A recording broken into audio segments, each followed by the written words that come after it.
জুলাই হত্যাকাণ্ড মামলার রায় প্রকাশের সময় নিয়ে আইন উপদেষ্টা আসিফ নজরুলের বক্তব্যে অসন্তোষ প্রকাশ করেছেন আন্তর্জাতিক অপরাধ ট্রাইব্যুনালের চেয়ারম্যান বিচারপতি গোলাম মুর্তজা মজুমদার। বুধবার আন্তর্জাতিক অপরাধ ট্রাইব্যুনালে তিনি বলেন, আন্তর্জাতিক অপরাধ ট্রাইব্যুনাল স্বাধীন, কারো ধার ধারে না, কারো কথাও শোনা হবে না। এ ধরনের বক্তব্য বিচার নিয়ে বিরূপ ধারণা তৈরি করবে। ট্রাইব্যুনাল চেয়ারম্যান বলেন, যেখানে মামলার তদন্তই শেষ হয়নি তখন রায়ের কথা বললে বিচার নিয়ে বিরূপ ধারণা তৈরি হবে। এ ধরনের মন্তব্য আসতে থাকলে কঠোর ব্যবস্থা নেওয়ার কথাও জানান তিনি। এদিন গুম, খুন, অপহরণ, নির্যাতনের মামলায় হাজির করা হয় এনটিএমসির সাবেক মহাপরিচালক ও সাবেক সেনা কর্মকর্তা জিয়াউল আহসানকে। তাকে এই মামলায় গ্রেফতার দেখে কারাগারে পাঠানোর আদেশ দেওয়া হয়।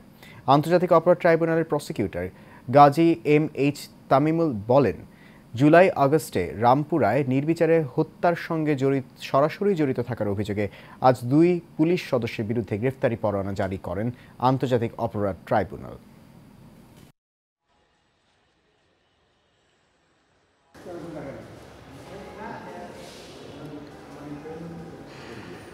মাননীয় ট্রাইব্যুনাল এই বক্তব্য ব্যবহারের ব্যাপারে আমরা বলতেই হয় যে একটু অসন্তোষ প্রকাশ করেছেন।